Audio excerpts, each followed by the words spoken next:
නමෝ තස්ස භගවතු අරහතෝ සම්මා සම්බුද්දස්ස. නමෝ තස්ස භගවතු අරහතෝ සම්මා සම්බුද්දස්ස. නමෝ තස්ස භගවතු අරහතෝ සම්මා සම්බුද්දස්ස. ඒ අපගේ ශාස්ත්‍රු සම්මා සම්බුදුරජාණන් වහන්සේට අප හැම දිනාගේම নমස්කාරය වේවා. සුපින්වත්නි, ඔබ හැම දිනාම අදත් ඊටාම ශ්‍රද්ධාවෙන් ධර්ම ශ්‍රවණය කරන්නටයි බණ අහන්නටයි බලාපොරොත්තු වෙන්නේ. පින්වත්නි, ඒ භාග්‍යවතුන් වහන්සේගේ සම්බුද්ධ වචනයට අනුව අපේ ජීවිතේ ගලපා ගනිද්දී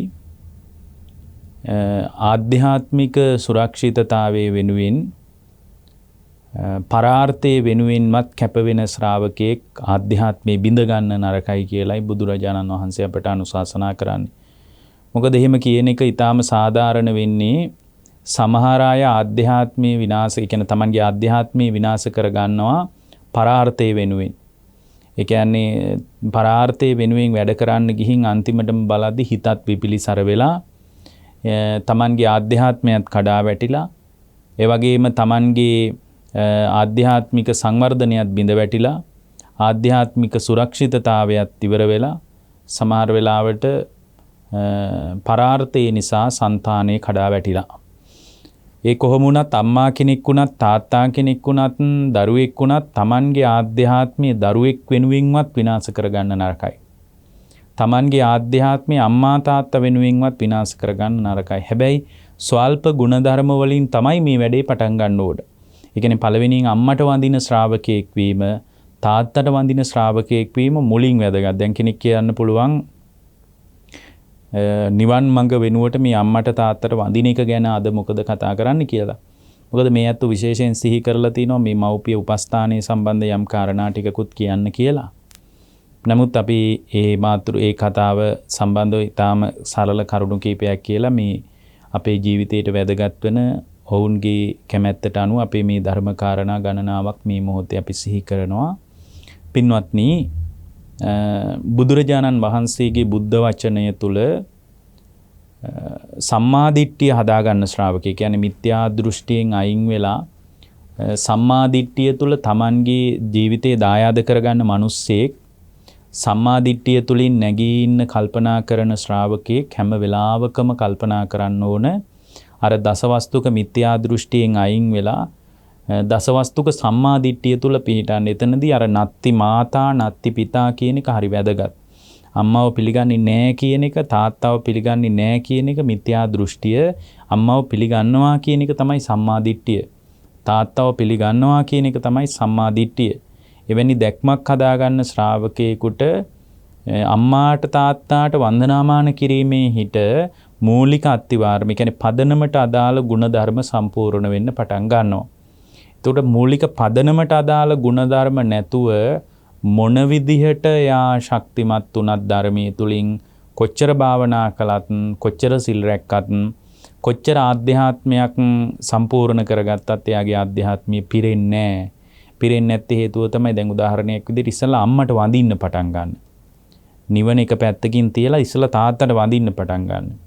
මොකද අම්මාට තාත්තාට වැඳීම මත තමයි අර සෝතාපන්න තත්වයේ තුල Tamanට ස්ථාවර වෙන්න ලැබෙන්නේ. ඒක ditta ධම්ම වේදනීය විපාකයක් විදිහට තමයි Tamanට උපකාරය පිණිස. ඒ කියන්නේ ditta ධම්ම වේදනීය ඒ අම්මාට වන්දනා කරන එක, තාත්තට වන්දනා කරන එක විශාල අනුග්‍රහයක් වෙනවා. මොකද පුංචි කාලේ ඔබ දැකලා ඇති අම්මා කෙනෙක්, තාත්තා කෙනෙක් Tamanගේ දරුවව හදනකොට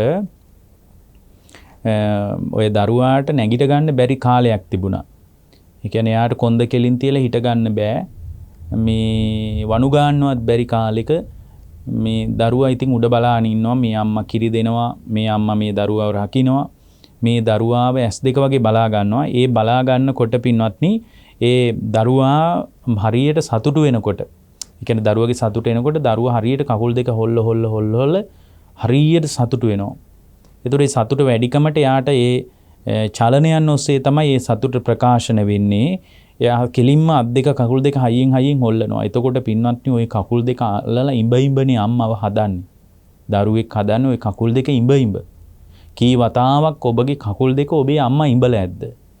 එතකොට එවැනි අම්මා කෙනෙක් වෙනුවෙන් අපට හැබැයි ඔබේ කකුල් දෙක අම්මා කී වතාවක් පුංචි කාලේ ඉඹලා තියෙනවා ඇද්ද? නමුත් ඔබ මේ වෙනකොට ඔබේ අම්මගේ කකුල් දෙක කී වතාවක් ඉඹලවත් වැඳලා තියෙනවද? මොකද ඒ වගේ අර ස්වල්ප ගුණධර්ම නැතුව සෝවාන් වෙන්න කලබල වෙන්න එපා. සකු르දාගාමි වෙන්න යා කලබල වෙන්න ඕනේ නැහැ. අනාගාමි වෙන්න කලබල වෙන්න ඕනේ නැහැ. ඉස්සෙල්ලාම අර අත්තිවාරමේ තියෙන ස්වල්ප ගුණධර්ම ටික හදාගන්න. ඒ නිසා තමයි බුදුරජාණන් වහන්සේ පැවිදි වෙන්න පවා කෙනෙකුට උන්වහන්සේ විමසන්නේ මේ අම්මගෙන් තාත්තගෙන් අවසර අරන් එන්න කියනවා. එතකොට සමහර අය පැවිදි වෙන්න ඇවිල්ලා අම්මා තාත්තගෙන් අවසර අරගෙන එන්න ආයේ ගෙදර ගිහින් තියනවා මහන් නොවි. එතකොට අම්මගෙන් තාත්තගෙන් කැමැත්ත නැතුව පැවිද්දට ආවොත් පැවිද්ද වුණත් yaadෙන්නේ නැහැ පින්වත්නි. අපි හිතන්නේ මේ අම්මාට තාත්තට අවසරය ගැනීමේ ආරම්භය අර බුදුරජාණන් වහන්සේට සුද්ධෝදන රජුරෝ කියපු කතාවෙන් කියලානේ. නමුත් අම්මට තාත්තට වඳින්න නැතුව පැවිද්දවත් yaadෙන්නේ නැහැ. ඒක ditta ධම්ම වේදනී විපාකයක් විදිහට Tamanට උපකාර කරනවා ධර්ම මාර්ගයේ පුහුණු කරන්න. හැබැයි එතනින් සම්මාදිට්ඨිය දියුණු කරගෙන ඉදිරියට යන ශ්‍රාවකයෙක් අම්මා තාත්තා පවා අනිත්‍ය වශයෙන් දකින්න දක්ෂ වෙන්න ඕනේ. ඒක තවත් ඉහළ ප්‍රශස්ත අවධියක්. ඒ නිසා මම අද ඔබට මේ කාරණාත් එක්ක මේ ඇත්තොන්ගේ සිහි කිරීමට අදාළව මේ කර්මය ගැන කාරණා කිහිපයක් මතක් කරන්න කල්පනා කළා. දැන් අපි හැම වෙලාවකම මතක් කරනවානේ සත්වයා දායාද කරගෙන ඉන්නේ කර්මය කියලා. උත්පත්ති ස්ථානයේ කරගෙන ඉන්නේ කර්මය. කම්ම බන්දු ඥාතිවරයක් කරගෙන ඉන්නේ කර්මය. කම්ම පටිසරණෝ පිලිසරණ කරගෙන ඉන්නේ කර්මය. කම්ම දායාදෝ දායාදේ කර්මය. කම්ම යෝනි උත්පත්ති ස්ථානියත් කර්මය. කල්යාණං වා පාපකං වා තස්ස දායාදෝ. ඒක හොඳ විදියට හෝ නරක විදියට Taman ගොඩනගාගත්ත දායාදීම තමයි ඔබට උදව් කරන්නේ. හැබැයි මේ කර්මයේ පිළිබඳ විපාක දෙන කාල වශයෙන් හරි කෘත්‍ය වශයෙන් හරි මොන විදියට කල්පනා කළත් මේක කල්පනා කරලා ඉවර කරන්න බෑ පින්වත්නි. මේක කොච්චර කල්පනා කරලා ඉවර කරත් මේ කතාව ඉවර කරගන්න බෑ. හේතුව තමයි මේක අචින්ත්‍ය වූ විශේෂ පරාසයක්. ඒ කියන්නේ අචින්ත්‍ය විශේෂ පරාසයක් කියන්නේ සාමාන්‍ය කෙනෙකුට මේ කතාව ග්‍රහණය කරලා කල්පනා කරලා මම මේ කතාව කල්පනා කරලා ඉවර කරනවා කියලා කවුරු හරි මිනිහෙක් හිතනවා නම් ඒක ඉවර කරගන්න බෑ පින්වත්නි. හේතුව තමයි ඒ කතාව ඉවර වෙන්න කලින් එයා මැරෙනවා. එක්කෝ ඒ කතාව ඉවර කරගන්නවා කියලා හිතුවොත් එක්ක මානසික රෝගියෙක් වෙනවා. අර අචින්ත්‍ය සූත්‍රයේ තියෙනවා ලෝක විෂය, එර්දි විෂය, කර්ම විෂය, බුද්ධ විෂය කියන විෂයන් 4 කවුරු හරි කෙනෙක් කල්පනා කරලා මේ ගැන අදහසක් අරගෙන හමාර කරනවා කියලා හිතනවා නම් ඒ හමාර කරනවා කියලා හිතන ශ්‍රාවකයා එක්ක මානසික රෝගියෙක් වෙනවා කියනවා. එක්ක යාට කල්පනා කරලා ඉවර කරගන්න බෑ කියනවා. හේතුව තමයි ඒවා අචින්තියයි. ඒවා බුදුවරුන්ට විතරයි විශේෂ වෙන්නේ. නමුත් කෙනෙක් හිතන්න පුළුවන් හොඳයි බුදුවරුන්ට විතරක් විශේෂ වෙනවා නම් මේ කර්ම විශේෂයයි, එර්දි විශේෂයයි, ලෝක විශේෂයයි, බුද්ධ විශේෂයයි කියන විෂයන් 4 ඇයි අද අපි කතා කරන්නේ මේ ප්‍රඥා නාලිකාවෙන්? දැන් මේ අතරිනුත් අපි මේ කර්ම විශේෂයට අදාළ ධර්ම කාරණා ටිකක් මේ මොහොතේ ඉගෙන ගන්නේ. ඒතර ඇයි එහෙනම් මේ කර්ම විශේෂය ගැන මේ මොහොතේ සාකච්ඡාවට ලක් කරන්නේ? ඇයි මේ ගැන අපි දැන් අද කතා කරන්න අවශ්‍ය වෙන්නේ කියලා කෙනෙක් හිතන්න පුළුවන්.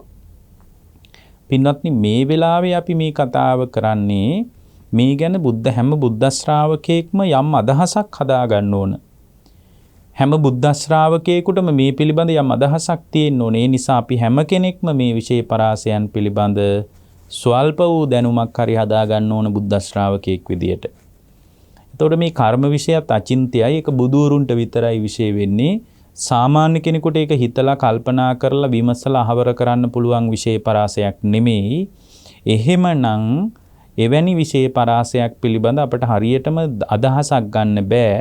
හරියටම නිර්ණායකයක් ඉදිරිපත් කරන්න බෑ. නමුත් මේ ගැන අපි හැමෝටම අදහසක් තියෙන්න ඕන. ඔකට හරි ලස්සන කතාවක් තියෙනවා මිලින්ද ප්‍රශ්නේ. දැන් මිලින්ද රජුරෝ නාගසේන හාමුදුරුවන්ගෙන් ඇවිල්ලා අහනවා නාගසේනයන් වහන්සේ මේ කර්මය විපාක දෙන තැන කියන්න පුළුවන්ද කියලා අහනවා. එතකොට නාගසේන හාමුදුරුවන්ගේ උත්තරේ තමයි මහරජ කර්මය විපාක දෙන තැන කියන්න බෑ කියනවා. කර්මී විපාක දෙන තැනක් ගැන කියන්න බෑ කියනවා. ඒක උදාහරණයකින් කියන්න කියනවා. මහරජා ඒක හරියට මේ වගේ තියෙනවා. ඒ කියන්නේ ලොකු මහ රූස්ස ඵල හැදෙන ගහක් තියෙනවලු. ඒක මහ විශාල ගහක්, ගෙඩි හැදෙන ගහක්. විශාල වශයෙන් ගෙඩි හැදෙන ගහක කොතනද ගෙඩි එන්නේ කියලා ඊට කලින් කියන්න බෑ කියනවා. කොතනද ඵල දරන්නේ කියලා ඊට කලින් කියන්න බෑ කියනවා. අන්න ඒ වගේ මහරජ මේ කර්මයේ විපාක දෙනවා කියලා කියන්න පුළුවන්. විපාක දෙනවා ස්ථිරයි කියලා අපිට ඒ කතාව කියන්න පුළුවන්. හැබැයි කොතනද විපාක දෙන්නේ, කොහොමද විපාක දෙන්නේ, මොන විදිහටද විපාක දෙන්නේ කියලා කියන්න බෑ කියනවා. හේතුව මොකද්ද? ඒක බුදුරුන්ට විතරයි විශේෂ වෙන්නේ. මේ ගැන අපි ගැඹුරු අදහසක් හදාගන්න කිතාම වැදගත්. දැන් කර්මයේ විපාක දෙන විදිහ ගත්තොත් මේ අපිට විපාක දෙන විදිහේ ක්‍රම 4ක් අපිට ඊටාම ප්‍රසිද්ධයි. ඒවා බොහොම ජනප්‍රිය කාරණා. ඒ කියන්නේ කර්මයේ දිට්ඨ ධම්ම වේදනීය වශයෙන් විපාක දෙනවා. ඒ කියන්නේ මේ භවයේදීම විපාක දෙනවා. සමහර කර්ම තියෙනවා මේ භවයේදීම විපාක දෙනවා. ඒක කුසල් පක්ෂේ වෙන්නත් පුළුවන්, අකුසල් පක්ෂේ වෙන්නත් පුළුවන්. මේ භවයේදීම යාට විපාක දෙන්න පටන් ගන්නවා.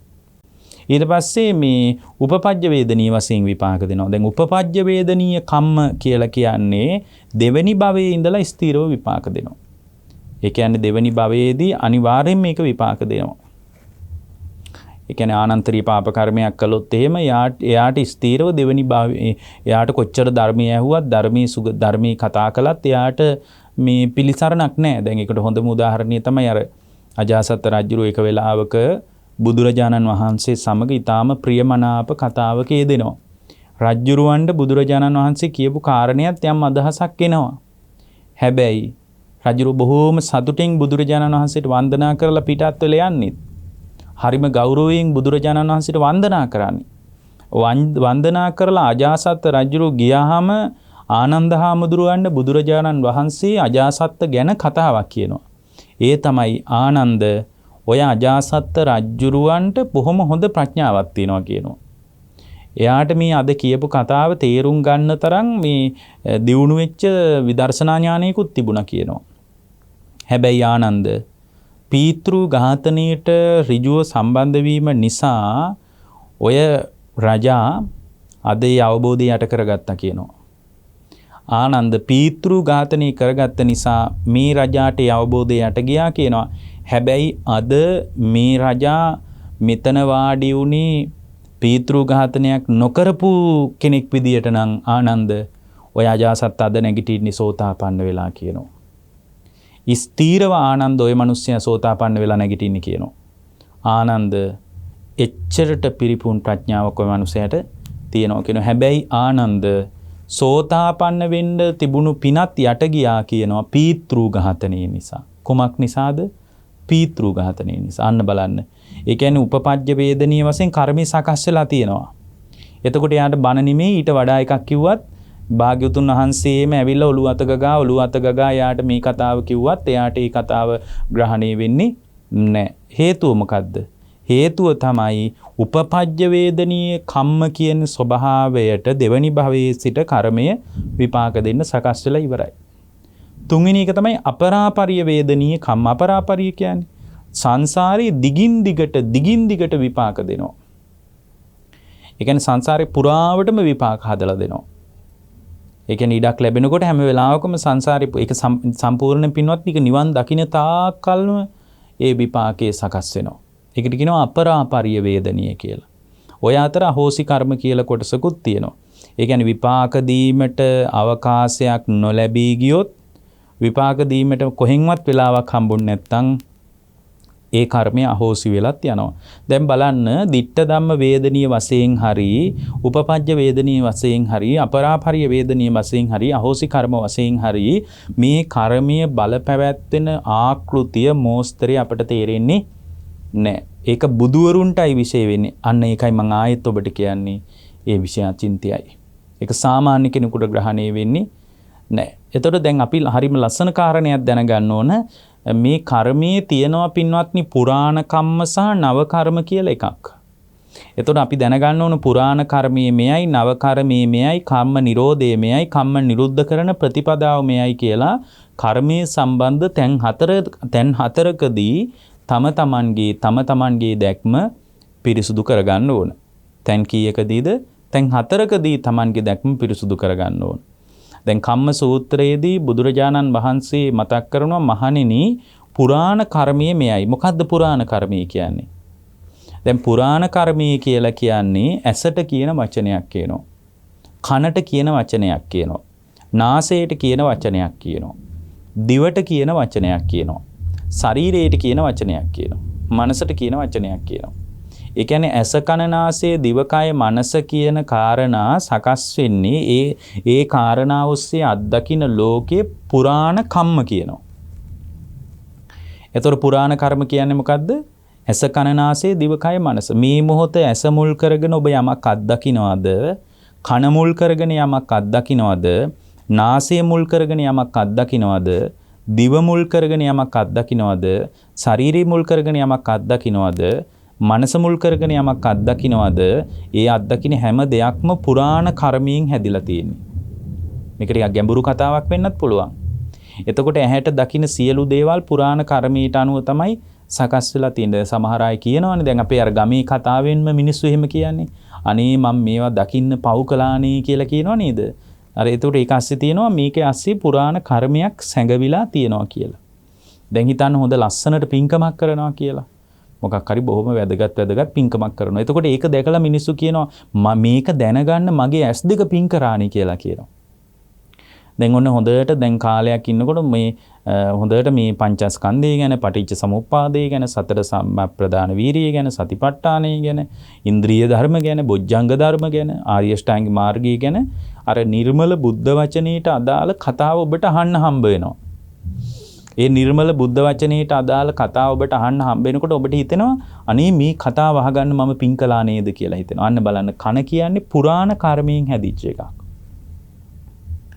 දැන් හිතන්න දරුවෝ හොඳටම සලකන්නේ නැහැ. දරුවන්ගෙන් හරිම කෙනහිලිකම්. දරුවෝ ගහනවා, දරුවෝ බනිනවා. සමහර විට ඒ අම්මලා තාත්තලා S2 වගේ දරුවෝ හදාගෙන තියෙන්නේ. ඒක අත්දකින්නකොට දරුවෝ ඉස්සරහා අම්මලා කියනවා අනේ මේ කතාන්දර අහගන්න අපි පව් කරානේ කියලා කියනවා. ඒ ඇස්සෙත් පේනවා නිකන් කර්මයේ හැංගිලත් නොදැන හෝ එයා ඒ කියන කතාව ඇස්සේ කර්මයක සැඟවීමක් තියෙනවා කියලා. එහෙමනම් දැන් කම්ම සූත්‍රයට අනුව ඇස කන නාසය දිවකය මනස කියන ලෝකයේ ඔස්සේ අත්දැකීම් තමයි පින්වත්නි පුරාණ කර්මය. ඒ අත්දැකීම් තමයි පුරාණ කම්ම කියලා කියන්නේ. එහෙමනම් ඇසින් යමක් අහනවා නම්, කනට ඇසින් යමක් දකිනවා නම්, කනට යමක් ඇහෙනවා නම්, නාසයට දිවට ශරීරයට යමක් දැනෙනවා නම්, මනසට යමක් හිතෙනවා නම් මේ හැම දෙයක්ම පුරාණ කර්මයෙන් සකස් වෙච්ච දේවල්. පැරණි කර්මය කියන්නේ ඒකටයි. ඔන්න පැරණි කර්මය එයයි. ඒ නිසා පැරණි කර්මයට අනුවමයි ඇස සකස් වුනේ. පැරණි කර්මයට අනුවමයි ඇසට රූපය මුණ ගැහෙන්නේ. පැරණි කර්මයේමයි කන කියන්නේ. පැරණි කර්මයට අනුවමයි ශබ්දය ඇහෙන්නේ. එතකොට මේ පුරාණ කර්මයේ ආධිපත්‍යයක් ඒ තුල තියෙනවා. එතකොට පුරාණ කම්ම කියන්නේ ඇස කන නාසය දිවකය මනස කියන ආයතන 6 නම් එතකොට නව කර්ම කියන්නේ මොනවද? නව කර්ම කියලා කියන්නේ දැන් පුරාණ කර්මය ඔබ දන්නවා. නව කර්ම කියලා කියන්නේ සිත කය වචනයට කියන නමක්. එතකොට නව කර්ම කීයක් තියෙනවද? නව කර්ම කෙරෙන්නේ සිතයි කයයි වචනයයි මුල් කරගෙන මේ මොහොතෙන් යමක් ඔබ කියනවද? මේ මොහොතේ යමක් ඔබ කරනවද? මේ මොහොතේ යමක් ඔබ හිතනවද? අනේකට කියනවා නව කර්ම කියලා. අන්න පුරාණ කර්මයයි නව කර්මයයි දැන් ඔබ දන්නවා. පුරාණ කර්මයේ මෙයයි නව කර්මයේ මෙයයි. පුරාණ කර්මය කියන්නේ ඇස කන නාසය දිවකය මනස. නව කර්මය කියන්නේ සිත කය වචනේ. මොන සිත කය වචනේද? මේ මොහොතේ ඔබ සිත කය වචනේ මුල් කරගෙන යමක් කරනවා නම් ඒ හැම එකක්ම නව කර්මයක්. එතකොට දැන් නව කර්මයක් දන්නවා. හොඳයි කම්ම නිරෝධය කියන්නේ මොකද්ද? කර්මයේ නිරෝධය කියලා කියන්නේ ස්පර්ශයේ නිරුද්ධ වෙනකොට පින්වත්නි කර්මයේ නිරුද්ධ වෙනවා. ස්පර්ශයේ නිරුද්ධ වුණොත් කර්මයේ නිරුද්ධයි. එතකොට කර්මයේ නිරුද්ධය කියන්නේ මොකද්ද? පස්ස නිරෝධය. දැන් ස්පර්ශයේ තියෙන චක්කු සම්පස්සේ. ස්පර්ශය කියන්නේ ඇසයි රූපයයි ඇහි විඥානයයි තුන එකතු වීම. කනයි ශබ්දයයි කනේ විඥානයයි තුන එකතු වීම. නාසයයි ගඳ සුවඳයි නාසයේ විඥානයේ නම් වූ ජීව ගාන විඥානයයි කියන තුන එකතු වීම. දිවයි රසයයි දිවේ විඥානයයි නම් වූ තුන එකතු වීම. ඊට පස්සේ ශරීරයයි පහසයි කයයි පහසයි කයේ විඥානයේ නම් වූ කාය විඥානයයි තුන එකතු වීම. මනසයි අරමුණුයි මනෝ විඥානයයි තුන එකතු වීම. මේ තුන එකතු වෙච්ච එකට කියනවා ස්පර්ශය කියලා. එතකොට ස්පර්ශය ප්‍රත්‍ය කරගෙන තමයි පින්වත්නි මේ කර්මය සකස් වෙන්නේ. එතකොට ස්පර්ශය නිරුද්ධ වෙනකොට කර්මය නිරුද්ධ වෙනවා. එතකොට අපිට තේරෙනවා දැන් නව කර්ම කියන නව කර්මී කිව්වේ මොකද්ද? මේ සිත කය වචනය කියන තිදොර මුල් කරගෙන කරන දේවල් නව කර්ම කිව්වනේ. එතකොට මේ නව කර්මයක් කරන හැම වෙලාවකම ස්පර්ශ වීමක් නිසාමයි නව කර්මයක් සකස් වෙලා තියෙන්නේ. එතකොට ස්පර්ශ වුනේ නැත්තම් නව කර්ම කියලා එකක් පින්වත්නි කවදාවත් සකස් වෙන්න විදිහක් නැහැ. නව කර්ම කියන ස්වභාවයේ සකස් වෙන්නේ ස්පර්ශ ප්‍රත්‍යයෙන්මයි. එතකොට ස්පර්ශ ප්‍රත්‍යයෙන් නව කර්ම හැදෙන විදිහ අපි බලමු. එතකොට චක්කු සම්පස්සයෙන් උපදිනවා විඳීමක්. චක්කු සම්පස්සජා වේදනා කියලා එකට කියන්නේ නේ. සෝත සම්පස්සයෙන් උපදිනවා වේදනාව. ඒකට කියන සෝත සම්පස්සජා වේදනා කියලා. ඒ කියන්නේ කනට ශබ්දයක් ඇහෙනවා. ඊට පස්සේ මානසිකාර ප්‍රත්‍යයෙන් විඥානයත් පහළ වෙනවා. ඒ තුනම එකතු වීම නිසා ස්පර්ශය කියලා කියනවා. ඒ තුන එකතු වෙන ස්පර්ශයේ නිසා පින්වත්නි විඳීමක් හට ගන්නවා. වේදනාවක් හට ගන්නවා. ඒකට කියනවා සෝත සම්පස්සජා වේදනා. ගාන සම්පස්සජා වේදනා. જીවහා සම්පස්සජා වේදනා. ස්පර්ශ ප්‍රත්‍ය කරගෙන දිවේ වේදනාවක් හට ගන්නවා. ඒක සැප වේදනාවක්ද විය හැක, දුක් වේදනාවක්ද විය හැක, මධ්‍යස්ථ විඳීමක්ද වෙන්න පුළුවන්. එතකොට මේ විඳීම නිසා පින්වත්නි ඒ වේදනාව මුල් කරගෙන විඳීමට අදාළව සිතුවිලි ටිකක් හිතේ පහළ වෙනව නේද? ඇහෙන් දකින රූපය මුල් කරගෙන රූපේ ඇසුරු කරගෙන රූපේ අඳුනා ගැනීම තුළ රූපේ අඳුනා ගැනීම තුළ ඇතිවෙච්ච වේදනාව තුළ මනසේ සිතුවිලි ටිකක් ඇති වෙනව නේද? ඒ මනසේ සිතුවිල්ලට අපි මොකක්ද කියන්නේ? අපි ඒකට කියනවා රූප සංචේතනා කියලා. රූප සංචේතනා කියනවා. කනයි ශබ්දයයි කනේ විඥානයයි තුන එකතු වීම ස්පර්ශය. ස්පර්ශ ප්‍රත්‍යයෙන් විඳීමක් හට ගන්නවා. විඳීම ප්‍රත්‍ය කරගෙන සෝත කන මුල් කරගෙන ඇති වෙනවා පින්වත්නි ශබ්ද සංචේතන. ශබ්දේ නිසා සිතුවිලි ටිකක් ඇති වෙනවා. අන්නේ ශබ්ද සංචේතනා කියන එක තමයි කර්මය. රූප සංචේතනා කියන ස්වභාවය තමයි කර්මය. මොකද චේතනාහම් භික්ඛවේ කම්මං වදාමි කියලානේ කියන්නේ. චේතනාවමයි කර්මයනේ. එතකොට රූප සංචේතනා, ශබ්ද සංචේතනා, ගන්ධ සංචේතනා, රස සංචේතනා ආදී වශයෙන් ඇස කන නාසය දිවකය මනස කියන ආයතන 6 මැදිහත් වෙලා ඒ වගේම රූප ශබ්ද ඒ කියන්නේ අභ්‍යන්තර ආයතන 6යි බාහිර ආයතන 6යි දෙක එකතු වෙලා චක්කු විඥාන, සෝත විඥාන, ගාන විඥාන, જીවහා විඥාන, කාය විඥාන, මනෝ විඥාන කියන විඥානස්කන්ධයත් මැදිහත් වෙලා මේ තුන එකතු වෙන එක ස්පර්ශය. දැන් බලන්න ඇස කන නාසය දිවකය මනස මුල් කරගෙන මේ කර්ම සකස් වෙන විදිහයි මම මේ ඔබට කියන්නේ. එතකොට ඇස කන නාසය දිවකය මනස මුල් කරගෙන ඇති වෙන මේ ස්පර්ශය නිසා විඳිනවා. විඳීම් නිසා පින්වත්නි මේ වේදනාව මුල් කරගෙන චක්කු සම්පස්සජා වේදනා, සෝත සම්පස්සජා වේදනා, ගාන සම්පස්සජා වේදනා, જીවහා සම්පස්සජා වේදනා, කාය සම්පස්සජා වේදනා, මනෝ සම්පස්සජා වේදනා මුල් කරගෙන රූප සංචේතනා, ශබ්ද සංචේතනා, ගන්ධ සංචේතනා, රස සංචේතනා ආදී වශයෙන් සංචේතනා ටිකක් පහළ වෙනවානේ. චෛතසික ධර්ම ටිකක්. අන්න ඒක තමයි මේ කර්මය කියලා කියන්නේ. රූප සංචේතනා. ඒ සංචේතනාවම තමයි පින්වත්නි කර්මය කියලා කියන්නේ. චේතනාහම් භික්ඛවේ කම්මං වදාමි. එතකොට එහෙමනම් මේ කර්මයට හේතුව මොකක්ද? අන්න හරි අපි ඉස්සල්ලා කිව්වනේ කම්ම සූත්‍රයේ මේ පැහැදිලි කරානේ චක්කු සම්පස්සයෙන් තමයි මේ කර්මය නිරුද්ධ වෙන්නේ කියලා. චක්කු සම්පස්සයෙන් නැත්තම් කර්මය නිරුද්ධයි කියලා. එහෙනම් ස්පර්ශ ප්‍රත්‍යයෙන්ම නේද පින්වත්නි කර්මය සකස් වුනේ? ස්පර්ශේ නැත්තම් කර්මය නිරුද්ධ වෙනවා. ඒකයි අපි මේ දේශනාවේ මතක් කරේ පුරාණ කර්මයේ මෙයයි, නව කර්මයේ මෙයයි. එතකොට ඒ සංචේතනාවලට අනුව තමයි පින්වත්නි සිත කය වචනේ මුල් කරගෙන යා නව කර්ම රැස් කරන්නේ. එයායි සංචේතනාවලට අනුවම තමයි නව කර්ම රැස් කරගන්නේ. එතකොට රූප සංචේතනා, ශබ්ද සංචේතනා, රූපේ නිසා ඇති වෙන චිත්තචෛතසික ධර්ම, ශබ්දේ නිසා ඇති වෙන චිත්තචෛතසික ධර්ම, ගන්ධ සුවඳ නිසා ඇති වෙන චිත්තචෛතසික ධර්ම, රස නිසා ඇති වෙන චිත්තචෛතසික ධර්ම, පහස නිසා ඇති වෙන චිත්තචෛතසික ධර්ම, මනස නිසා ඇති වෙන චිත්තචෛතසික ධර්ම. මෙන්න මේ චිත්තචෛතසික ධර්ම නිසා ඒවට කියනවා සංචේතනා කියලා. අනේ සංචේතනාවම ඊ කර්මය කියලා කියන්නේ.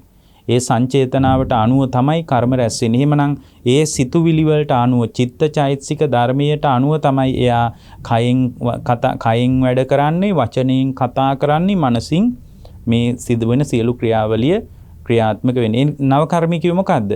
පුරාණ කර්මයේ ඇස කන නාසය දිව කය මනස, නව කර්මික සිත කය වචනය තුන. එවන නව කර්ම කරන්නේ සංචේතනා නිසා. රූප සංචේතනා, ශබ්ද සංචේතනා ආදී සංචේතනා නිසාමයි පුද්ගලයා නව කර්මයක් කරන්නේ. දැන් තේරෙනව නේද ස්පර්ශ ප්‍රත්‍යයෙන් කර්ම කරනවා කියලා. ස්පර්ශයෙන් නිරුද්ධ වෙනකොට කර්ම නිරුද්ධ වෙනවා කියලාත් එයා දැනගන්නවා.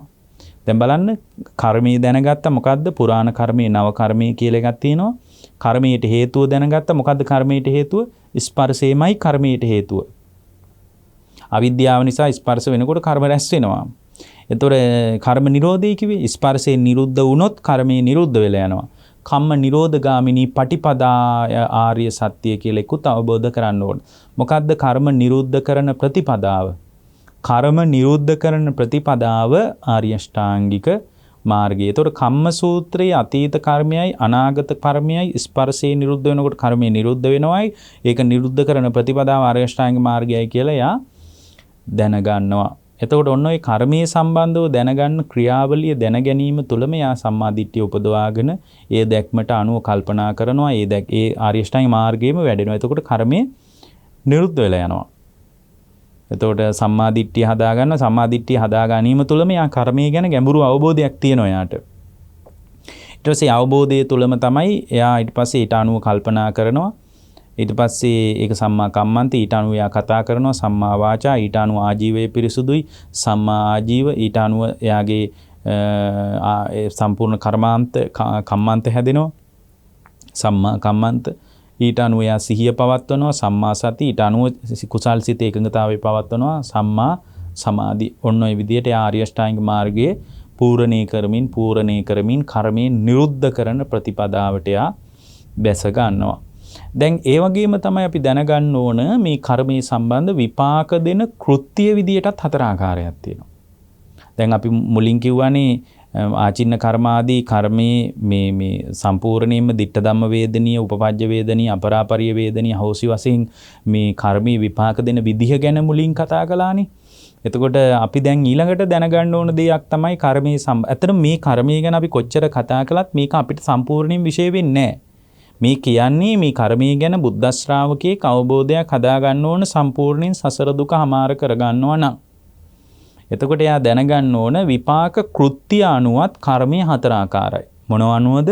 විපාක කෘත්‍ය අනුව. මොනවද විපාක කෘත්‍ය අනුව කර්මය හතර ආකාර වෙන්නේ? ජනක කර්ම තියෙනවා, උපස්තම්භක කර්ම තියෙනවා, උපපීඩක කර්ම තියෙනවා, උපඝාතක කර්ම තියෙනවා. මේ තමයි කර්මයේ කෘත්‍ය පින්වත්නි. මේවා අපිට ඉස්සරහට වෙන වෙනම කතා කරගන්න පුළුවන් වුණොත් අපි කවදා හරි කතා කරගමු. නමුත් දැනගන්න කර්මයේ කෘත්‍ය හතරක් තියෙනවා. මොනවාද? ජනක කර්ම, උපස්තම්භක කර්ම, උපපීඩක කර්ම, උපඝාතක කර්ම කියලා. මොනවද මේ ජනක කර්ම කියලා කියන්නේ? මෙතන ජනක කර්ම කියලා කියන්නේ පින්වත්නි ප්‍රතිසන්දිය ලබා දිය හැකි කර්ම විශේෂයට කියනවා. මේක හරිම සංකීර්ණයි. නමුත් මේ වචන මාත්‍රේ හරි මතක තියාගන්න. මේ ගැන කවදා හරි ඔබට අවබෝධයක් හදාගන්න පුළුවන් වෙයි. ජනක කර්ම කියලා කියන්නේ ප්‍රතිසන්දිය ලබා දෙන කර්ම විශේෂයක් තියෙනවා. ඒ ජනක කර්මයේ තමයි ප්‍රතිසන්දියක් ලබා දෙන්නේ. ඊට පස්සේ උපස්තම්භක කර්ම. ඒතර ඉපදීමට අනුව ඒ කියන්නේ පින්වත්නි ප්‍රතිසන්දියට අනුව සැප හෝ දුක ජීවිතයේ තීරණය වෙන්නේ කර්ම විශේෂය තමයි උපස්තම්භක කියලා කියන්නේ. ඊට පස්සේ උපපීඩක කියලා කියන්නේ ඒ කියන්නේ කුසල කුසල කර්මයට අනුව එයා සැප දුක් විඳිනවනේ. අන්නේ සැපට හෝ දුකට බාධා පමුණුවන කර්මය තමයි උපපීඩක කර්ම කියලා කියන්නේ. ඒක කුසල් පක්ෂයේත් වෙන්න පුළුවන්. ඒක පින් පක්ෂයේත් වෙන්න පුළුවන්, පව් පක්ෂයේත් වෙන්න පුළුවන්. කුසල අකුසල් දෙපක්ෂයට මේක වෙන්න පුළුවන්. කුසලේ නිසා යම් සැපයක් විඳිනවා නම්, අකුසලේ නිසා දුකක් විඳිනවා නම් අන්න ඒකට බාධාවක් පමුණවන්න පුළුවන් කර්ම විශේෂය තමයි උපපීඩක කියලා කියන්නේ. ඊට පස්සේ උපඝාතක කියලා කියන්නේ දැන් උපතට අනුව ලබන්න පුළුවන් සැප දුක නැති කරන කර්ම විශේෂය තමයි උපපීඩක කියලා උපඝාතක කියලා කියන්නේ. එතකොට මේක තමයි කර්මයේ කෘත්‍ය. කර්මයට අනුව කෘත්‍යයක් තියෙනවා. එතකොට මේ කෘත්‍යයක් දැනගන්න ඕන. ජනක කර්ම තියෙනවා. ජනක කර්ම කියන්නේ ප්‍රතිසන්දිය ලබා දෙන කර්ම විශේෂය. ඊට පස්සේ උපස්තම්භක කර්ම තියෙනවා. උපතට අනුව සැප දුක තීරණය වෙන උපස්තම්භයට අනුව. ඊට පස්සේ පින්වත්නි උපපීඩක කියලා කියනවා. ඒ කියන්නේ සැප හෝ දුක් විඳීමට Tamanගේ ජීවිතේ බාධා පමුණුවන කර්ම විශේෂයක් තියෙනවා. ඒ වගේම උපඝාතක උපතට අනුව ලැබිය හැකි දුක සැප සම්පූර්ණ ඒ කියන්නේ නැති කරලා දාන කර්ම විශේෂයකුත් තියෙනවා. එතකොට මේ කර්මයක තමයි කර්මයේ කෘත්‍ය පින්වත්නි. ඒ වගේම අපි තේරුම් ගන්න ඕන දෙයක් තමයි දැන් මේ කර්මයේ විපාක දෙන විදිහ අපිට හරියටම තේරෙන්නේ නැහැ පින්වත්නි.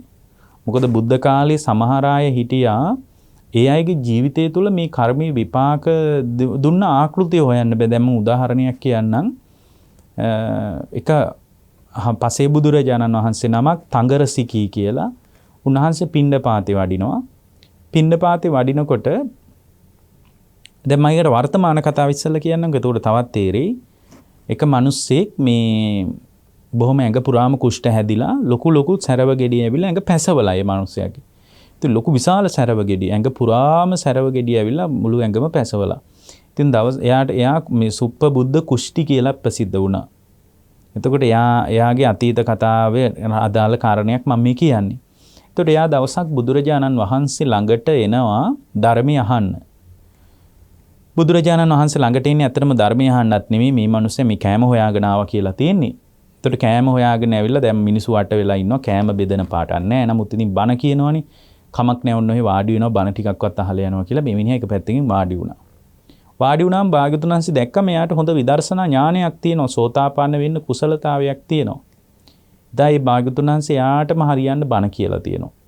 ඒ බණ ඉවර වෙනකොට මේ මනුස්සයා සෝතාපන්න වුණා. දැන් ඇඟ පුරාම කුෂ්ඨ හැදිලා සැරව ගලනවා පැසවලා බොහොම අපහසුයෙන් ඉන්න මිනිස්සෙක්. දැන් එයා සෝතාපන්නයි.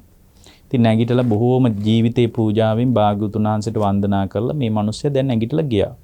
ඒතර ධම්සභාවේ ഘോഷාවක් ඇති වුණා. දැන් අපි මෙච්චර ධර්මය අවබෝධ කරගන්න උත්සාහ කරනවා, වීරිය කරනවා. නමුත් අපිට මේ ධර්මයේ තේරෙන්නේ නැහැ. දැන් අපි සමහරට අවුරුදු ගණන් මේ බණ භාවනා කරනවා, භාග්‍යවතුන් වහන්සේ කියන විදිහට හිත හුරු කරන්න හදනවා. අපිට නෑ. නමුත් මේ මිනිහා මේ කෑම හොයාගෙන ආපු මිනිහෙක්. දැන් ආවේ නිවන් දකින්න අදහසින් නෙමෙයි මේ බත් ටිකක් හොයාගෙන ආපු ගමනක් තියෙන යාට. නමුත් ඇවිල්ලා වාඩි වුණා කෑම බෙදනවා ඇති කියලා හිතාගෙන දැන් මෙයා සෝතාපන්න වුණා. ඉතින් මේක හරි පුදුමයිනි කියලා එක භික්ෂුවක් නැගිටලා සිවුර ඒකාංශ කරලා බුදුරජාණන් වහන්සේට වැඳලා කියනවා ස්වාමීනි හරි පුදුමයි මේ කුෂ්ඨ රෝගියා මේ හරි අමුතුයි. මොකද හේතුව තමයි යා බොහොම ප්‍රඥාවන්ත මිනිසෙක්. එහෙම නැත්නම් මේක දේශනාවකින් මේ වැඩේ කරගන්න විදියක් නැහැ. ඔබ වහන්සේ ළඟට ඇවිල්ලා අපි කොච්චර ධර්මය අහනවද? නමුත් අපි හැමෝටම එකම වගේ ප්‍රඥාවක් නැහැ. අපිට මේ ධර්මය අවබෝධ කර ගැනීම ඉතාම දුෂ්කරයි. මුලත් සුන්දර, මැදත් සුන්දර, අගත් සුන්දර, අතිශය සුන්දර ධර්මය ඔබ වහන්සේ අපට දේශනා කරනවා. නමුත් අපට ඒක අවබෝධ වෙන්නේ නෑ. ඒ අවබෝධ වීමේ විවිධත්වයක් තියෙනවා. නමුත් මේ මිනිහා අවබෝධයට ආපු මිනිසෙක් නෙවෙයි. නමුත් මේ මිනිස්යාගේ ස්වාමීනි ඇඟ පුරාම කුෂ්ඨ හැදිලා. ඇඟ පුරාම කුෂ්ඨ හැදිලා. මේකට හේතුව මොකක්ද කියලා අහද්දි භාග්‍යවතුන් වහන්සේ අතීත කතාවක් කියනවා. උන්වහන්සේ මතක් කරන අතීතේ මේ මිනිස්සයා මේ තංගරසිකී කියලා පසේ බුදුරජාණන් වහන්සේ නමක් වැඩ ඉන්න කාලේ උපන්නලු. හැබැයි ඒ කාලේ බොහොම හොඳට සල්ලි භාගෙ එහෙම තිබ්බ මිනිහෙක් කියනවා. හොඳට ධනෙ තිබ්බලු. හොඳ ආර්ථික හයියක් තිබ්බලු. ඉතින් විශාල ආර්ථික ශක්තියක් තිබුණු මිනිස්සෙක් මේ මිනිස්සයා. ඉතින් හොඳ ආර්ථිකයකුත් තිබුණා. ඉතින් මේ බොහොම තේජවන්ත මිනිස්සෙක් බලයක් තිබුණා. විශාල පිරිසක් මොහුගේ මාලිගාවේ වැඩ කරලා තියෙනවා. ඉතින් අර පසේ බුදුරජාණන් වහන්සේ මැටි පාත්‍රයකුත් අරගෙන බොහෝම සංවර ගමනින් පාත්‍ර සිවුරු දරාගෙන හොඳට ඇඟ පුරාම පොරෝගෙන පිණ්ඩපාතේ වඩිනවලු. මැටි පාත්‍රයකුත් අතේ තියන. දැන් මෙයා සංඝයා ගැන, බුද්ධ ශ්‍රාවකයන් ගැන, බුදු සසුනක් ගැන, ධර්ම අවබෝධයක් ගැන, සත්‍ය අවබෝධයක් ගැන, කුසල් ගවේෂණයක් ගැන මොකක්වත් දන්න මිනිහෙක් නෙමෙයි. දැන් මෙයා යන ගමන් නිකන් දැන් ඉස්සරහට යනවා. එතකොට අර පසේ බුදුරජාණන් වහන්සේත් මේ පැත්තටම එනවා. එනකොට එමීට කරත්තෙන් නතර කරලා දැන් බලන්න කිසි හේතුවක් නැහැ උන්වහන්සේට මෙහෙම නිඳා කරන්න. මේ මිනිස්සයාට කිසිම සාධාරණ හේතුවක් තිබුණේ නැහැ.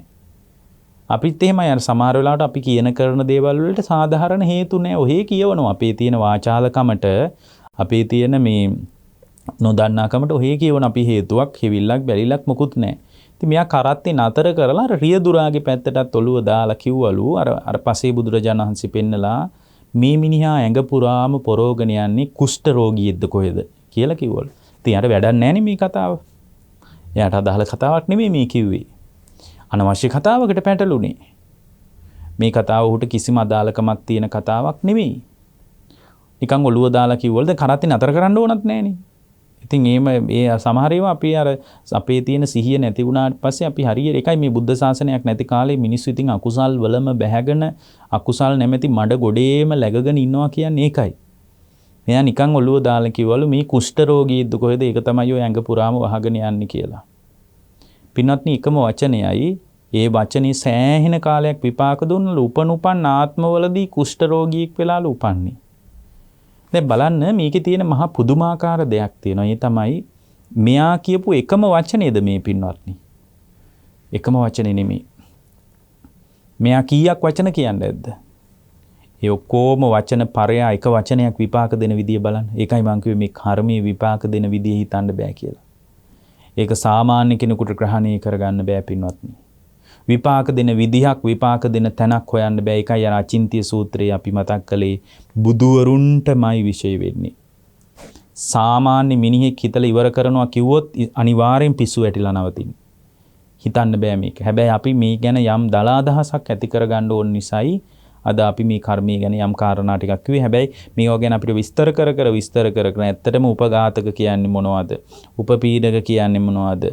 උපස්තම්භක කියන්නේ මොනවද? ජනක කියන්නේ මොනවද කියලා මේවා වෙන වෙනම තෝරගන්න පුළුවන් නම් අපිට වඩාත් වැදගත්. නමුත් අපිට මේ පොදු අදහසක් ගමුකෝ අපි කර්මයේ සම්බන්ධව. ඒ නිසායි අපි මේ කතාව අද ඔබට කියන්නේ. ඒ නිසා පින්වත්නි මතක තියාගන්න ඔබේ දායාදේම කර්මයේ තමයි. ඔබේ උත්පත්ති ස්ථානයත් කර්මයේ තමයි. මොකද අපි දන්නවනේ දැන් භවපච්චයා ජාතිනි විපාක පිණිස කර්මයේ හැදුනට පස්සේ විපාක පිණිස කර්ම සකස් වීමට අනුවමනේ ජාතිය පහළ වෙන්නේ පින්වත්නි. ඒතර අපිට තේරෙනවා උත්පත්ති ස්ථානයත් කර්මයේම තමයි. එතකොට කම්ම යෝනි කිව්වේ යෝනි කියන්නේ උත්පත්ති ස්ථානයේටනේ. එතකොට කර්මයේම තමයි උත්පත්ති ස්ථානේ. ඥාතිවරයා විදියටත් මේන් උඹේ දායාදේ කියලා ඔබට හම්බෙන පොට්ටනිය කර්මයේම තමයි. ඒතර ඊට වඩා ඔබට මොකක්වත් හම්බ වෙන්නේ නැහැ. අන්න ඒ නිසායි අපි හැම කෙනෙක්ම මේ පිළිබඳ යම් අදහසක් යම් අවබෝධයක් හදාගන්න අවශ්‍ය වෙන්නේ. දැන් පින්වත්නි මේ කර්මය කියන ස්වභාවය ගැන යම් අදහසක් ගන්නවා නම් දැන් අපි අර ඉස්සෙල්ලා කියපු කතාවම බලන්න.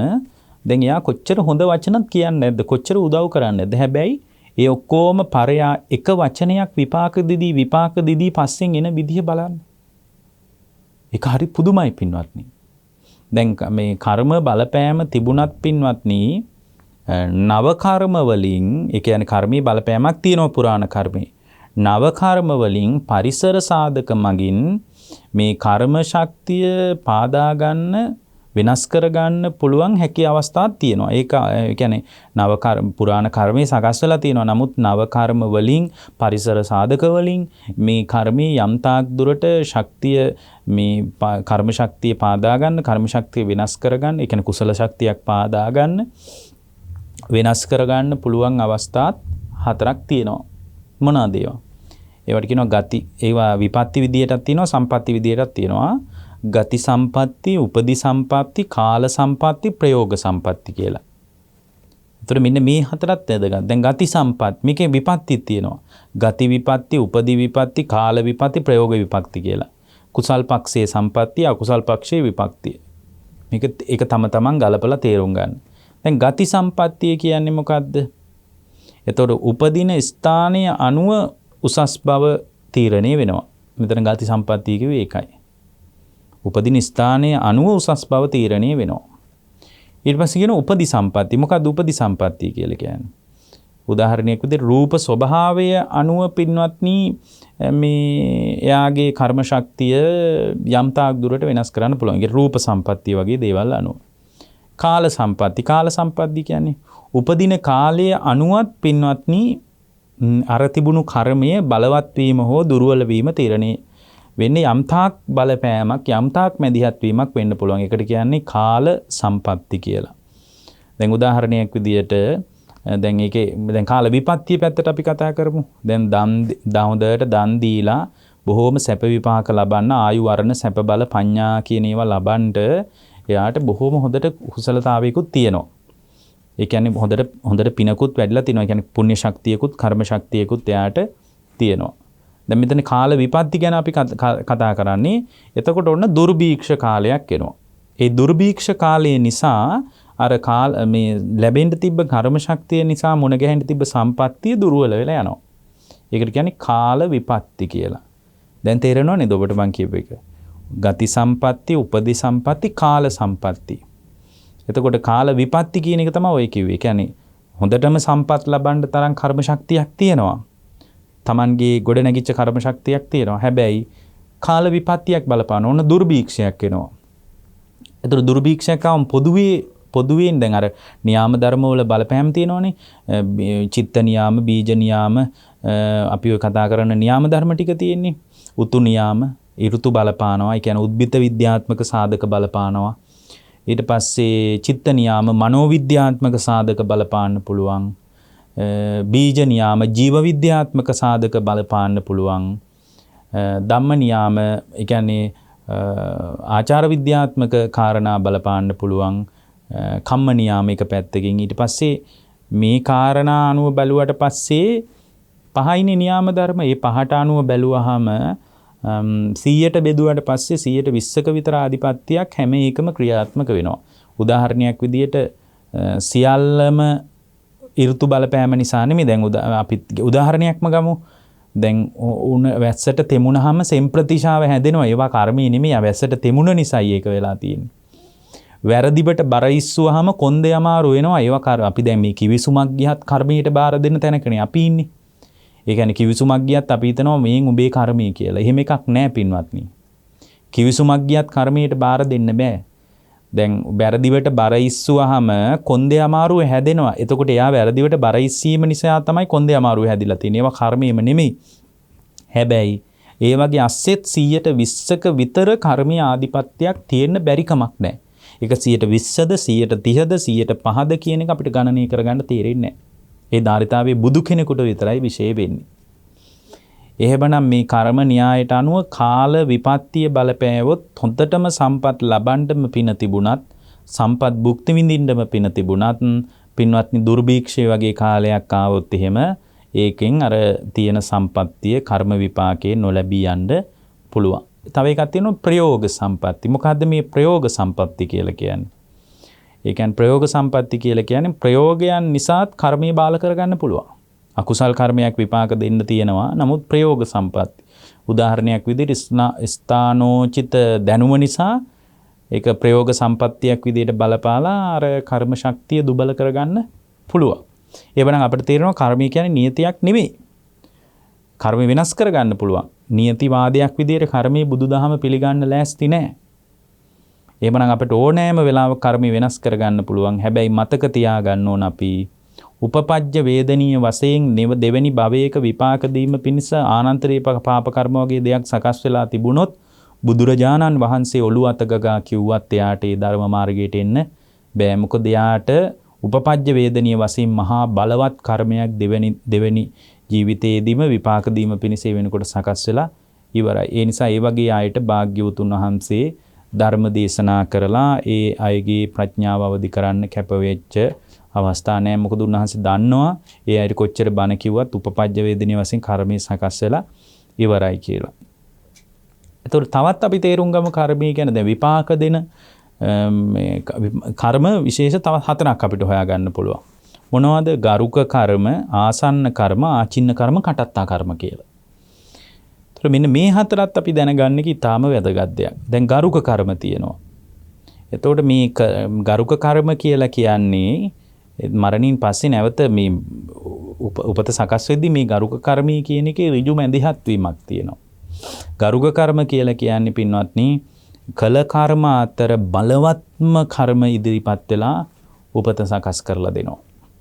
කරපු කර්ම අතර බලවත් ඒක කුසල් පක්ෂයත් විය හැක අකුසල් පක්ෂයත් විය හැක බලවත්ම කර්ම සමහරට පුංචි කර්මයක් නමුත් බලවත්ම කර්මයක් විදියට ඉදිරිපත් වෙලා උපත හදලා දෙනවා. ඒ අර ආනන්තරීය පාප කර්ම වගේ දෙයක් කළොත් ඒ කරපු ආනන්තරීය පාප කර්මය වගේ අකුසල් කර්මය නිසා ඒකට කියන්නේ ගරුක කර්ම කියලා.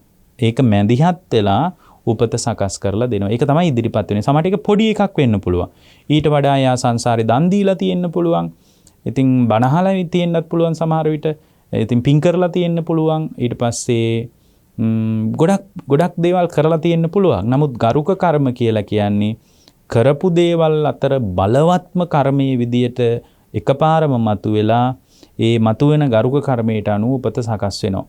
ඒක උදාහරණයකින් කිව්වොත් පුංචි ගල් කැටයක් වුණත් ඒ ගල් කැටි ගොඩාක් ලොකු එකක් නෙමෙයි.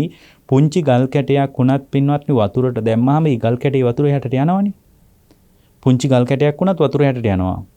අන්න ඒ වගේ පින්වත්නි ඔය ආනන්තරීය පාප කර්ම වගේ කර්මයක් බලපෑවොත් එයා ජීවිතේ කොච්චර හොඳ දේවල් කරත් ඒකම තමයි මතුවෙලා එන්නේ. දැන් උදාහරණයක් විදිහට අපි ඉස්සෙල්ලා කියපු අජාසත් රජුරෝ කියන්නේ බොහොම ශ්‍රද්ධාවන්ත රජෙක්. ඔහුට බොහොම පිළිපුණු ප්‍රඥාවක් තිබුණා. හැබැයි ඒ වගේම පින් කරා හරියට සද්ධාවයි. එතකොට මේ සද්ධාව හොඟා කුළුදුවපු එකක්. මොකද ඒක හොඳටම තේරෙනවා බුදුරජාණන් වහන්සේ පිරිනිවන් පෑවට පස්සේ ඔහු බුදුරජාණන් වහන්සේගේ ධාතුන් වහන්සේලා අරගෙන Tamanගේ රාජ්‍යයට එනකොට කරත්තකින්වත් එන්නේ නැහැ. හිසේ තියාගෙන ඉන්නේ. ඒ හිසේ තියාගෙන එනකොට මේ එක වෙලාවක මේ මිනිසු බැලුවා මේ රජුරෝ මේ පයින්ම ධාතු කරඬුවත් වැඩම කරගෙන යනවා. ඊට පස්සේ රජුරෝ මොකද කරන්නේ? කැලේ දැන් රජුරෝගේ රාජකීය වැඩ ඔක්කොම පැත්තකින් තියලා මේ රජුරෝ කරන දේ බලන්න ඔහු කොච්චර ශ්‍රද්ධාවන්තද. ඔහු මොනතරම් ශ්‍රද්ධාවන්ත රජෙක්ද කියලා එකෙන් තේරෙනවා. ඔහු එක තැනක කරඬුව තියෙනවා. ඊට පස්සේ වටේටම මිනිස්සුන්ට කියනවලු මේ කැලෑවෙම තියෙන මල් උඹලා ඔක්කොම එකතු කරන්න ඕන කියලා. ඒතකොට මිනිස්සු කරන්නේ මල් එකතු කරන එක. දැන් මල් එකතු කරගෙන ඇවිල්ලා අර මේ ධාතු කරඬුවට පූජා කරනවා. ඊට පස්සේ ඔන්න ආයෙත් යනවා පෙරහැරෙන් කරන. දැන් කරඬුව අරගෙන හිසේ තියාගෙන කරත්තේකවත් යන්නේ නැහැ. මොකද රජුරෝ නස්ව කරත්තු එහෙම නැතුවද? ඇත්තා ශ්‍රිය පාබල කියන බොහොම බලවත් සේනා ටිකක් තිබුණානේ අජාසත් රජුරවන්ට. ඉතින් ওই විදිහට ගිහින් තියෙනකොට මිනිස්සු බැලුවලු මේක මහා පුදුම කරදරයක්. මේ රජුරෝ එක තැනක කරඬුව තියෙනවා. මේ කැලෑවෙම මල් එකතු කරනවා. මේක මහා හරි කරදර වැඩක්. ඇයි මෙච්චර මල් එකතු කරන්නේ? මොකටද මෙච්චර මල් පූජා කරන්නේ කියලා ඔය අතරේ ශ්‍රද්ධාව නැති මිනිස්සුත් ඉන්නවානේ. නමුත් රජුරෝන්ගේ වචනේ මේ කීම අහක දාන්න බෑනේ. ඉතින් මේ කතාව රහතන් වහන්සේලා දැනගෙන ගිහින් සක්දෙවිඳුන්ට ওই කතාව කිව්වලු. එහෙම තියෙනවා එක තැනක. සක්දෙවිඳුන්ට කිව්වලු පින්වත් දේවේන්ද්‍රය මිනිස්සු මෙන්න මෙහෙම කල්පනාවක් හදාගෙන ඉන්නවා. මේ භාග්‍යතුන් වහන්සේ ගැන වැරදි අදහසක් ඇති කරගත්තොත් ධාතුන් වහන්සේලා ගැන පැහැදුනොත් එහෙම ඒක බලපාලා මේ අයට මේ සාංශාරික වශයෙන් හිරිහැරයක් අනතුරක් වෙන්න පුළුවන්. ඉතින් ඒගොල්ලෝ සමහර දුගතියට වැටෙන්නත් පුළුවන්. ඒ නිසා මේ මොකක් හරි මේකට කරන්න කිව්වලු. එතකොට කිව්වලු සක්‍ර දේවේන්ද්‍රය කෝලු අනේ ස්වාමීනි මම මොනවා කරන්නද? ස්වාමීනි මේ මනුස්ස ලෝකයේ තුල අජාසත් රජුගේ තරම් සද්ධාාවක් තියෙන මිනිහෙක් මට පේන්නේ නැහැ කිව්වලු. හරි අමුතු කතාවක්. මනුස්ස ලෝකයේ තුල අජාසත් රජුරුවන්ගේ වගේ සද්ධාාවක් තියෙන මිනිහෙක් ස්වාමීනි මට පේන්නේ නැහැ කිව්වලු. ඒ එච්චර සද්ධාාවක් තවත් කාටවත් නැහැ කිව්වලු. හැබැයි එච්චර සද්ධාාවක් තිබ්බට ඒක හොඳ ගුණ ධර්මයක් නේ. කුසල් පක්ෂේ නියෝජනය කරන බලවත් ප්‍රසාදයක් නේ භාග්‍යතුන් වහන්සේ ගැන අජාසත්තට තිබුණේ. නමුත් ඔහු නිරේට ගියා. හේතුව මොකක්ද? ගරුක කර්මයක් විදියට කළ කර්ම අතර බලවත් කර්මයක් ඉදිරිපත් වුණා. ඒ බලවත් කර්මය හරියට ඒක නිතර බහුලව කරපු දෙයක් නෙමෙයි. හරියට පුංචි ගල් කැටයක් වතුරට දැම්මහම මේ ගල් කැටේ කුඩා වුණත් වතුර යටට බහිනවා වගේ ගරුක කර්මයක් ඉදිරිපත් වුණා. ඊළඟ එක තමයි පින්වත්නි මේ ආසන්න කර්ම කියලා කියන්නේ. මොනවද ආසන්න කර්ම කියලා කියන්නේ? එතකොට සුදුසු ගරුක කර්මයක් නැති වුණාට පස්සේ ආසන්නතම කර්මයේ ඇවිල්ලා විපාක දෙනවා. එතකොට සුදුසු ගරුක කර්මයක් නැති වුණාට පස්සේ තමයි ඒක වෙන්නේ. එතකොට මරණාසන්න මොහොතේ සිහි වෙච්ච කර්මයක් බොහෝ වෙලාවට ඒ විදිහට ආසන්න කර්මයක් විදිහට බලපන. හැබැයි ආසන්න කර්මයේ මුල් කරගෙන ඇතිවෙන චිත්ත වීති කතාන්දරේ ඊට වඩා ගැඹුරුයි. නමුත් අපි ඒ වගේ ගැඹුරු කතාවක් මේ දේශනාවෙන් කර්මය ගැන පොදු අදහසක් ගන්න නිසා අපි එහෙම කතා කරන්න බලාපොරොත්තු වෙන්නේ නැහැ. ආසන්න කර්මය කියන්නේ සුදුසු ගරුක කර්මයක් නැති වුණාට පස්සේ මරණාසන්න මොහොතේ විපාක දීම පිණිස ඉදිරිපත් වෙනවා. එතකොට ඒකත් කුඩා කර්මයක් වෙන්න පුළුවන්. කුඩා කර්මයක් වුණත් විපාක දෙනවා පින්වත්නි.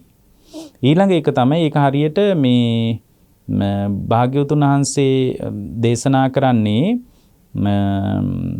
ඒක මේ වගේ පින්වත්නි. දැන් හිතන්න ගල් වෙනක් අස්සේ හිර වෙච්ච සත්තු ටිකක් ඉන්නවා කියලා.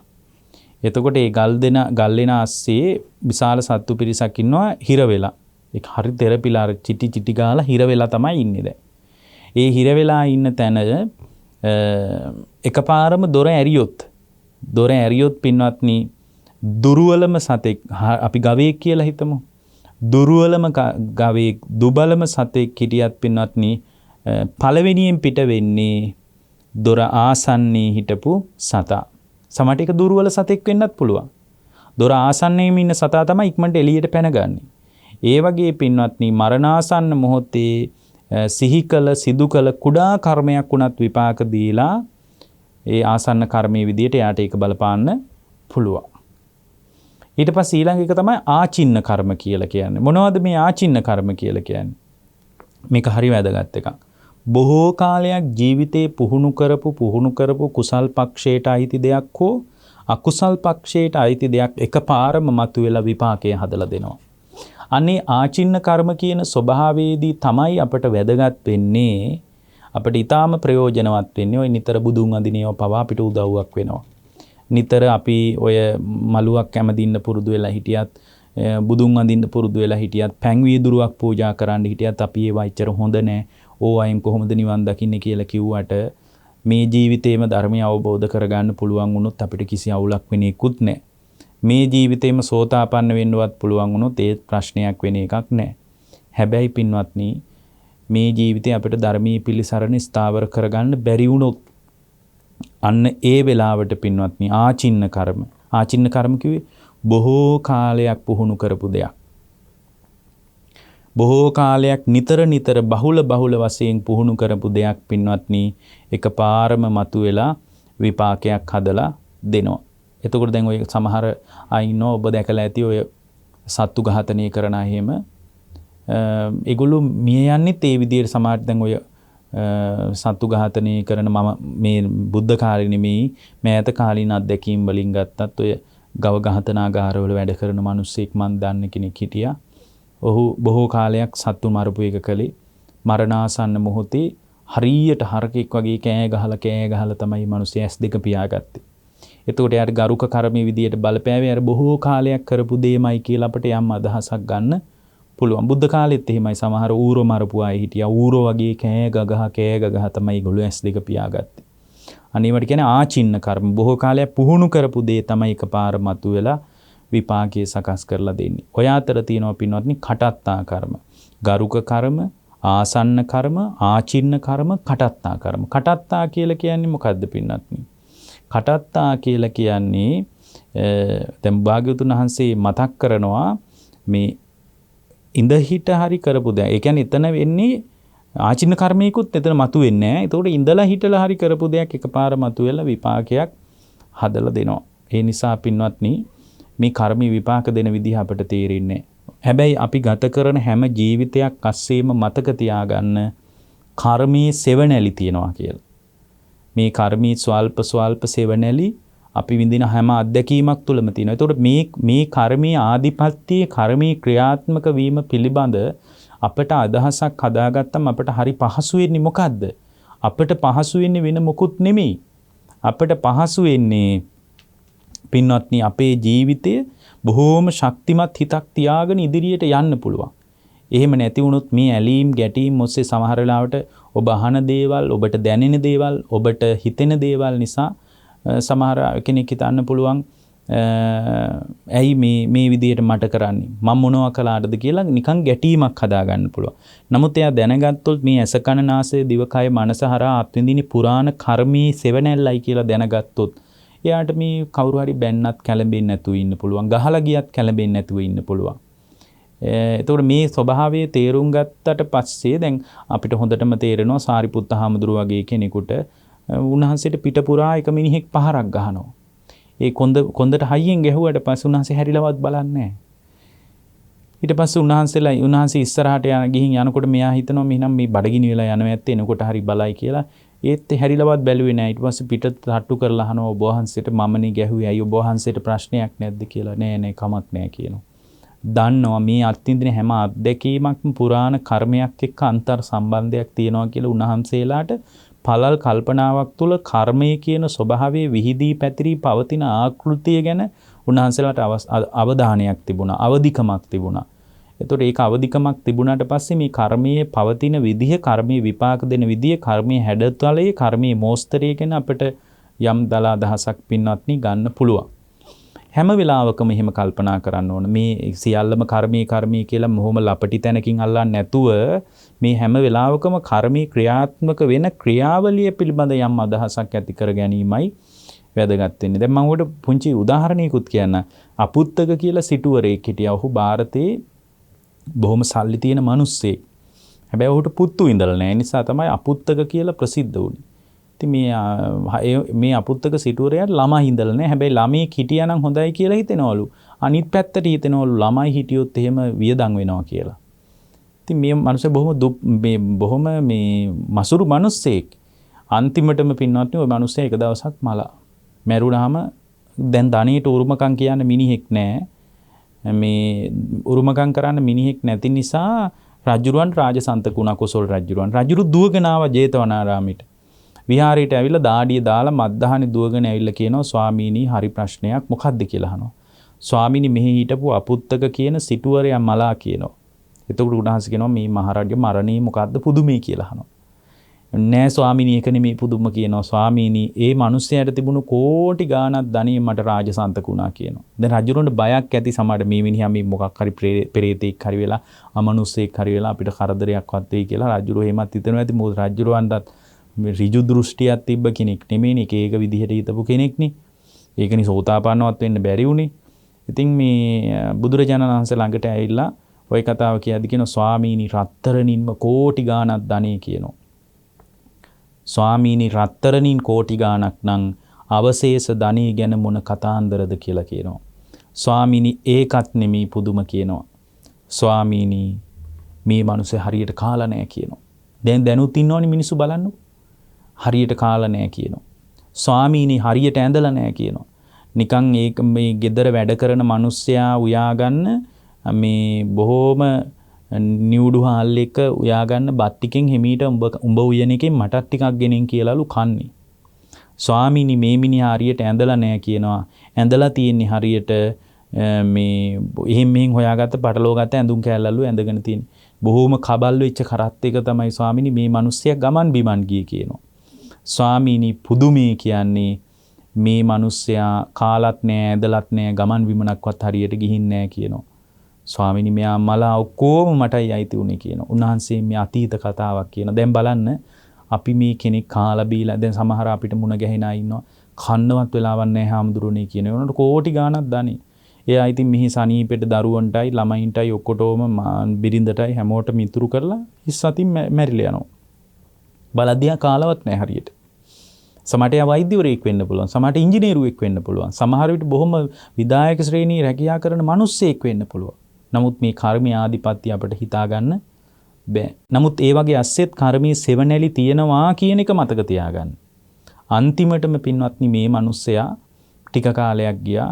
දැන් මේ මිනිස්සයා මිය ගියා. ඉතින් මේ මිය ගිය කතාව බුදුරජාණන් වහන්සේට කියනකොට අතීත සිද්ධිය කියනවා.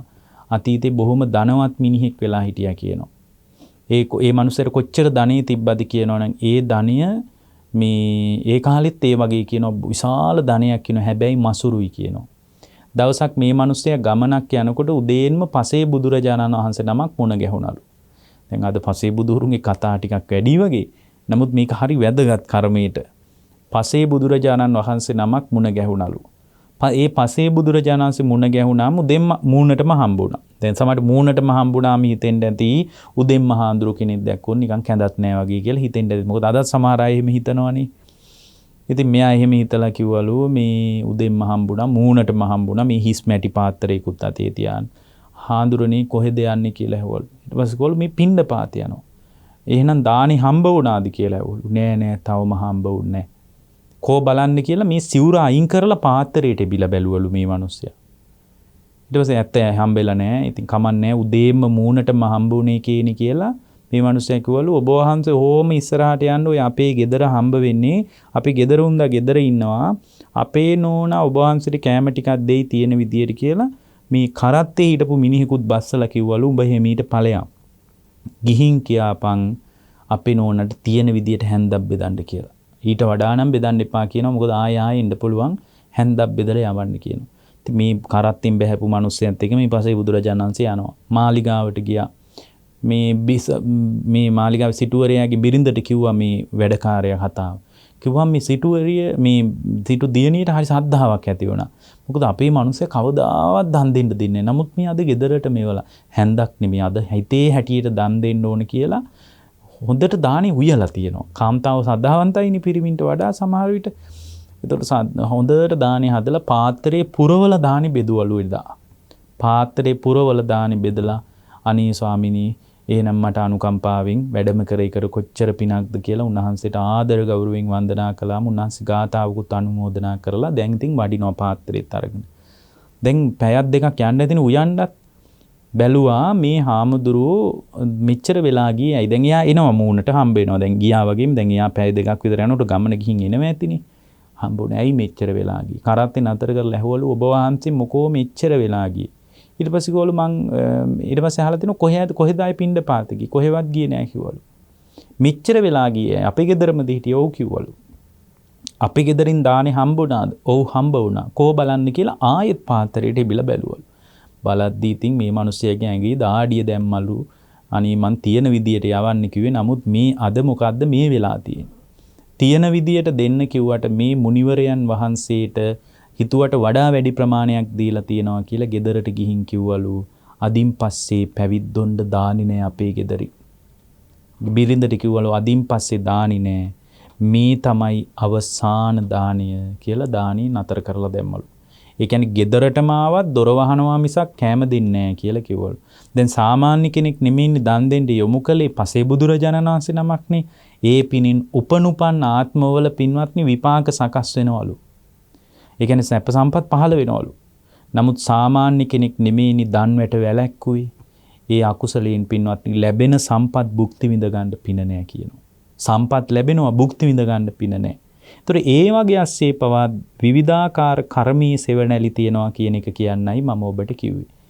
ඒ නිසා ඔබ මතක තියාගන්න අපි හැම කෙනෙක්ම කම්මස්ස කෝම්හි කම්ම දහයාදෝ කම්ම යෝනි කම්ම බන්දු කම්ම පටිසරණෝ අපි කර්මයේමයි දායාද කරගෙන තියෙන්නේ කර්මයේමයි උත්පත්ති ස්ථානීය කරගෙන තියෙන්නේ කර්මයේමයි ඥාතිවරයා කරගෙන තියෙන්නේ කර්මයේමයි පිළිසරණ කරගෙන තියෙන්නේ කුසල් හෝ අකුසල් හෝ කර්මයෙන් නිරුද්ධ කිරීමමයි වටින්නේ. ඒක කුසල් වෙන්නත් පුළුවන් අකුසල් වෙන්නත් පුළුවන්. පින හෝ පව හෝ මේ කියන්නේ මේක නිරුද්ධ කරනකොට පිනත් නිරුද්ධ කරන්න ඕනේ. ඇයි පින නිසාත් සුගතිය යනවනේ. සුගතිය යෑමක් නෙමෙයි අපි කතා කරන්නේ. කර්ම නිරුද්ධ කරන ප්‍රතිපදාව ආර්ය අෂ්ටාංගික මාර්ගය. ආර්ය අෂ්ටාංගික මාර්ගයේ තුලම දායාද වීම පිණිස මේ දේශනා උපකාර වේවා කියලා අපි අදිෂ්ඨාන කරනවා. දේශක්ඛයෝ නිබ්බානං